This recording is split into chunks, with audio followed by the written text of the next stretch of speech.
नमस्कार, आप देख रहे हैं बीएलपी खबर ऑनलाइन यूट्यूब चैनल। न पक्ष न विपक्ष, केवल निष्पक्ष। आइए आपको लेकर चलते हैं कुछ खास खबरों की ओर। आपको बता दें कि 10 फरवरी 2023 को सूचनाकर्ता रघुवीर सिंह भदौरिया निवासी कोट परौसा द्वारा अपने छोटे पुत्र करण उर्फ मोनू भदौरिया के अचानक गुम होने की सूचना पर से थाना गोहद चौराहा में गुम इंसान का 2/23 पंजीबद्ध कर जाँच में लिया गया था। उक्त गुमशुदगी की जांच करने पर पता चला कि गुमशुदा मोनू की पत्नी का शादी से पहले अनुराग चौहान निवासी चतुर्वेदी नगर भिंड नाम के लड़के से प्रेम प्रसंग था और पत्नी के हाथ पर ब्लेड के कट से ये लिखा हुआ था, जिसकी वजह से अनुराग व उसकी पत्नी से कई बार उनका आपस में विवाद हो चुका था। उक्त जांच में आए तथ्य के आधार पर अनुराग चौहान को अभिरक्षा में लेकर पूछताछ की गई। उक्त पूछताछ में उसने बताया कि मेरा मोनू की पत्नी के साथ उसके विवाह के पूर्व से प्रेम प्रसंग है। मोनू व उसकी पत्नी में भी इसी वजह से विवाद होता था, इसलिए हम दोनों ने प्लान बनाया कि मोनू को रास्ते से हटाया जाए। दिनांक 8 फरवरी 2023 को आरोपिया मोनू की पत्नी ने मुझे बताया कि मोनू अंडमान एक्सप्रेस से ग्वालियर आ रहा है, जो दिनांक 9 फरवरी 2023 की दोपहर को ग्वालियर पहुंचेगा। तो मैं दिनांक 9 फरवरी 2023 को दोपहर करीब 2 बजे के आसपास अपनी मोटरसाइकिल से अपने दोस्त के साथ ग्वालियर गया। ग्वालियर जाकर मैंने अपनी मोटरसाइकिल अपने दोस्त को दे दी और मैं रेलवे स्टेशन के बाहर मोनू का इंतजार करने लगा। मोनू जैसे ही रेलवे स्टेशन से बाहर आया तो मैं उसका पीछा करता हुआ उसके साथ बस में बैठकर उससे दोस्ती कर ली और उसे बताया कि मैं कार से अपने दोस्तों के साथ मेहगांव में पोरसा जा रहा हूँ, तुम्हें भी रास्ते में छोड़ दूंगा। मेहगांव पहुंचकर वो कार में मेरे 3 दोस्त मिले, जिनके साथ मोनू को कार में बिठाकर पोरसा की तरफ रास्ते में हम चारों ने मिलकर गमछे से मोनू की गला घोंटकर हत्या कर दी और उसकी लाश को पांडरी मंदिर के आगे बीहड़ में फेंक आए और वापस भिंड आ गए। और फिर मैंने अपने एक अन्य दोस्त के साथ मिलकर लाश को झाड़ियों में फेंक कर आग लगा दी और फिर अगले दिन रात को मैं फिर वहाँ जहाँ लाश जलाई थी वहाँ गए और लाश के बचे हुए हिस्सों को एक बोरे में भरकर थाना सहसो आगे चंबल नदी के पानी में बोरे से निकाल कर फेंक दिए तथा बोरा में फेंक दिया। उस उक्त संबंध में बताए गए स्थान से मृतक मोनू की अधजली हड्डियों व अधजले कपड़े बरामद किए गए। उक्त गुम इंसान की जांच पर से थाना गोहद चौराहा में अपराध 36/23 धारा 302 120 बी 365 201 भादव 11/13 एमपीडीपी के एक्ट कायम किया गया। उक्त घटना को गंभीरतापूर्वक लेते हुए पुलिस अधीक्षक भिंड शैलेंद्र सिंह चौहान द्वारा अतिरिक्त पुलिस अधीक्षक भिंड कमलेश कुमार खरपुसे के निर्देशन में तथा अनुविभागीय अधिकारी गोहद श्री सौरभ कुमार के नेतृत्व में एक टीम बनाकर तत्काल उक्त घटना में शामिल सभी आरोपियों को गिरफ्तार करने हेतु निर्देशित किया गया। इसी तारतम्य में पूछताछ करने पर घटना में सहयोग करने वाले सभी आरोपियों को थाना प्रभारी निरीक्षक उपेंद्र शारी, मई टीम थाना प्रभारी गोरमी निरीक्षक ब्रजेंद्र सिंह सेंगर एवं साइबर सेल भिंड की टीम ने मिलकर घटना में शामिल 5 आरोपियों को गिरफ्तार किया गया तथा एक आरोपी अभी भी फरार है, जिसकी गिरफ्तारी हेतु लगातार पुलिस टीम द्वारा दबिश दी जा रही है तथा घटनास्थल से मौजूद मृतक की जले शरीर के अवशेष बरामद किए गए हैं। उक्त अपराध के संबंध में विधिवत कार्यवाही थाना गोहद चौराहा में की गई।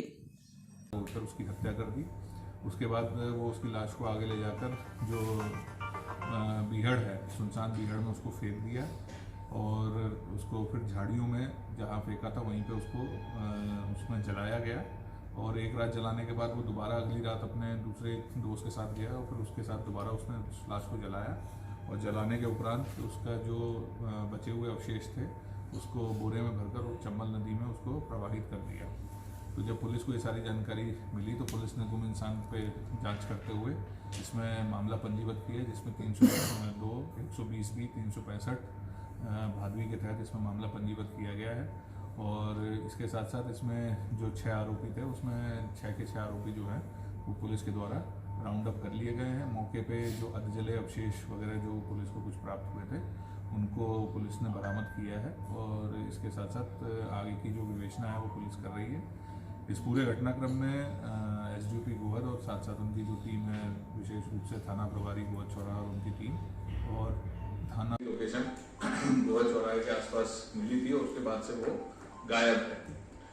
तो कई बार ऐसे गुमशुदगी के मामलों में लगता है कि कई वजहों से आदमी गायब हो जाता है, कुछ कारण रहते हैं, पारिवारिक कुछ होता है, कोई पैसे का लेन देन होता है, कई बार ऐसी चीजें होती हैं।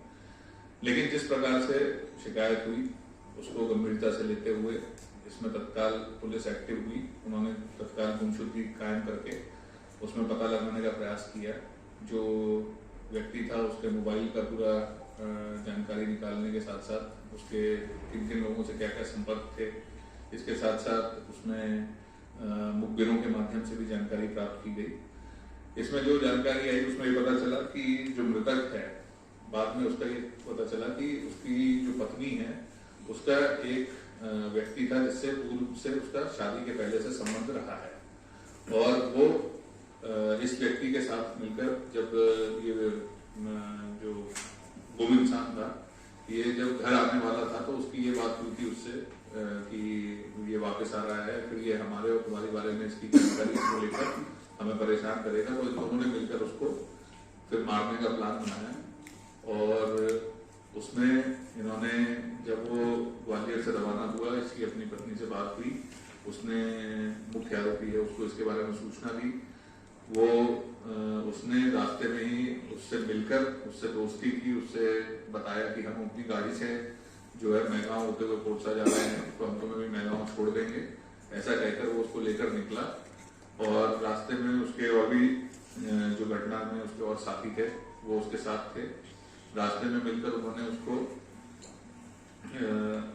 मैगांव के पास जो उसके दोस्त मिले थे उन्होंने आगे चलकर उसको गमछे से उसका गला घोटकर उसकी हत्या कर दी, और उसके बाद उसकी जो डेड बॉडी थी उसको उन्होंने बीहड़ में फेंक दिया था।